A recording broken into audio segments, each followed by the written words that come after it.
Students, आपका object है connection and measurement of power consumption of a fluorescent lamp means tube light. यहाँ पे जो इंस्ट्रूमेंट यूज़ किए गए हैं फ्लोरेसेंट लैम्प है, बेलास्ट है जिसको चोक भी कहते हैं, volt meter, ampere metre, watt meter और स्टार्टर ग्लो टाइप। आप लोगों ने देखा होगा ट्यूबलाइट ये पैनल है। इस पैनल में एक वॉट मीटर लगा हुआ है, वोल्ट मीटर लगा हुआ है, एम्पियर मीटर लगा हुआ है, ये बेलास्ट लगा हुआ है जिसको चोक कहते हैं, और ये स्टार्टर लगा हुआ है। ये ट्यूबलाइट का स्टार्टर है। बेलास्ट में कॉइल्स होती हैं, इंडक्टिव लोड है ये, और बेलास्ट स्टार्टर में इस कवर के अंदर एक बल्ब होता है जिसमें नियॉन गैस भरी होती है और उसमें बाई मेटलिक स्ट्रिप होती है। इसका वर्किंग हम अब आपको बताएंगे। और ये फ्लोरेसेंट लैंप लगी हुई है दीवार पे। इसका कनेक्शन कुछ इस तरीके से है। यहाँ पैनल पे भी इसका डायग्राम बना हुआ है, कनेक्शन डायग्राम, और आपकी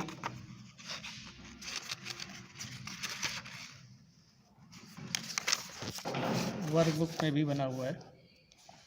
इस बुक में ये सप्लाई है, वोल्ट मीटर पैरेलल में लगा हुआ है, आपके पैनल में भी लगा हुआ है। ये वॉट मीटर का सिंबल है। वॉट मीटर में 4 पॉइंट दिखाए गए हैं, एम, एल, सी और वी। ये करंट कॉइल है एम और एल के बीच में, ये वॉट मीटर के अंदर लगी होती है। और ये वोल्टेज कॉइल है, ये भी वॉट मीटर के अंदर दोनों कॉइल होती हैं, जिसकी वजह से रिफ्लेक्शन आता है और ये पावर बताता है। ये इंस्ट्रूमेंट पावर बताता है। एम्पेयर मीटर हमेशा सीरीज़ में लगा होता है। फिर उसके बाद सप्लाई के सीरीज़ में ही चोक लगी होती है, ठीक है, इसमें इंडक्टिव कॉइल होती है।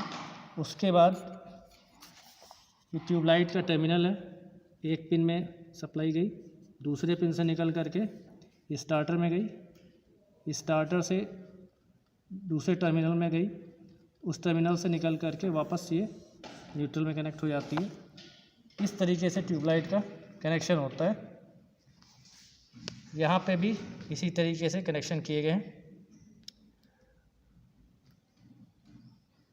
अब ये देख लेते हैं ये काम कैसे करता है। सबसे पहले जब सप्लाई ऑन करते हैं तो वोल्टेज चोक पे पहुँचती है। चोक के थ्रू वोल्टेज, ये जो टंगस्टन का एलिमेंट है इसके ट्यूबलाइट के अंदर, इसके थ्रू स्टार्टर में पहुंचती है। स्टार्टर एक कांच का बल्ब ऐसा होता है छोटा सा, उसके अंदर ये बाईमेटलिक स्ट्रिप लगी होती है और नियॉन गैस भरी होती है। स्टार्टर में नियॉन गैस भरी होती है। जैसे ही वोल्टेज इसके अक्रॉस पहुंचती है तो नियॉन गैस आयनाइज्ड होती है। आयनेशन से इसमें हीट होती है, स्पार्क होता है, और स्पार्क से हीट हो करके ये जो बाईमेटलिक स्ट्रिप अलग अलग दिख रहे हैं अभी, ये आपस में कनेक्ट हो जाते हैं। कनेक्ट होने से सर्किट कंप्लीट होता है। जब ये सर्किट कंप्लीट होता है तभी सर्किट क्लोज होता है, तभी इसमें करंट फ्लो करती है। और जब करंट फ्लो करती है तो जब किसी चोक से या बेलास्ट से, जिसको कहते हैं, करंट फ्लो करेगी तो क्या होगा, इसमें इलेक्ट्रोमैग्नेटिक फील्ड के फॉर्म में एनर्जी स्टोर होती है। इसी बीच स्टार्टर में जो स्ट्रिप्स थी ये ठंडी होकर के डिस्कनेक्ट हो जाती हैं। डिस्कनेक्ट होने से जो करंट फ्लो हो रहा था सर्किट में वो बंद हो जाता है, और जो यहाँ एनर्जी स्टोर हुई थी मैग्नेटिक फील्ड के फॉर्म में, हाफ LI², करंट के फ्लो के बंद होने के बाद ये एनर्जी रिलीज़ होती है, और ये एनर्जी रिलीज़ होती है सर्ज वोल्टेज के फॉर्म में, सर्ज वोल्टेज के फॉर्म में। और ये 800 से 1000 वोल्ट के बीच में होती है, और ये फ्रैक्शंस ऑफ सेकंड के लिए रहती है, फिर ख़त्म हो जाती है। तो जैसे ही करंट बंद होता है तो जो एनर्जी यहाँ स्टोर हुई थी वो सर्ज वोल्टेज के फॉर्म में ट्यूबलाइट के क्रॉस पहुँचती है फ्रैक्शन ऑफ सेकंड के लिए। और ट्यूबलाइट में गैस भरी होती है, ऑर्गन गैस होती है और मर्क्यूरी वेपर्स होते हैं। तो जब ये वोल्टेज, हैवी वोल्टेज 800 से 1000 के बीच की वोल्टेज फ्रैक्शन ऑफ सेकंड के लिए ट्यूबलाइट के क्रॉस पहुँचती है तो इसमें जो गैस भरी है वो आयनाइज्ड हो जाती है।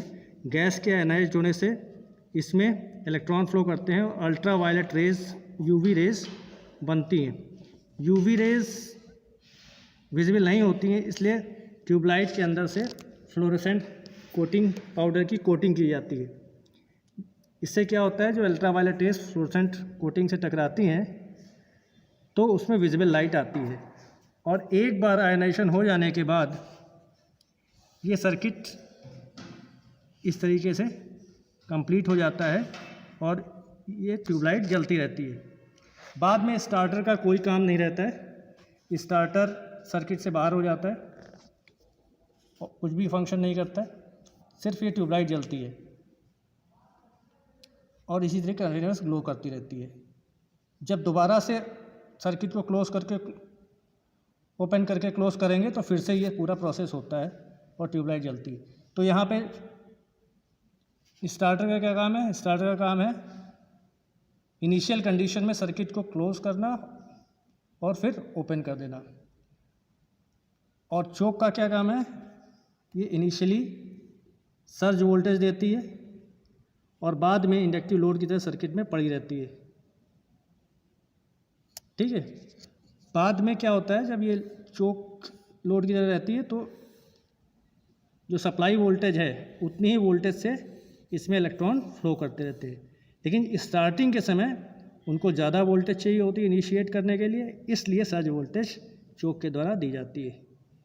एम्पियर मीटर से एम्पियर मेज़र हो जाते हैं, वॉट मीटर से पावर मेज़र हो जाएगा और वोल्ट मीटर से वोल्टेज मेज़र हो जाएगी। तो आपकी टेबल इस तरीके से है, वोल्टेज, करंट और पावर।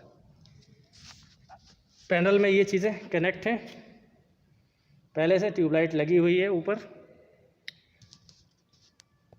तो हम इस जो प्रोसीजर बताया है इसी प्रोसीजर से ट्यूबलाइट ऑन होती है। तो ऑन करके देखते हैं, यहाँ पे ये इनपुट सप्लाई आई है,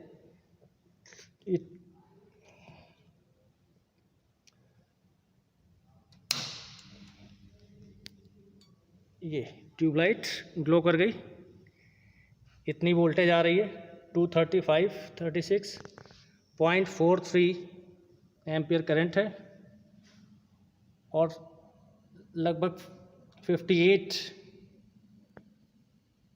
वॉट है इसमें पावर कंज्यूम हो रहा है। तो 58 वॉट पावर कंज्यूम हो रहा है, करंट 0.40 एम्पियर है और वोल्टेज 236 वोल्ट है। तो ये आपका ट्यूबलाइट का सर्किट है। इस सर्किट को इस तरीके से कनेक्ट किया गया है। सप्लाई वोल्टेज है, सबसे पहले चोक में गया, फिर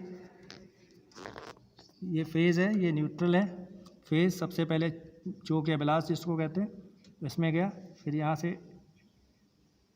टंगस्टन के टर्मिनल से होते ट्यूबलाइट के अंदर से होते हुए ये स्टार्टर के लिए ओपन छोड़ा हुआ है, यहाँ स्टार्टर से होके फिर दूसरे टर्मिनल से होके वापस न्यूट्रल में आ जाता है। ठीक है, इस तरह ट्यूबलाइट वर्क करती है। Thank you students.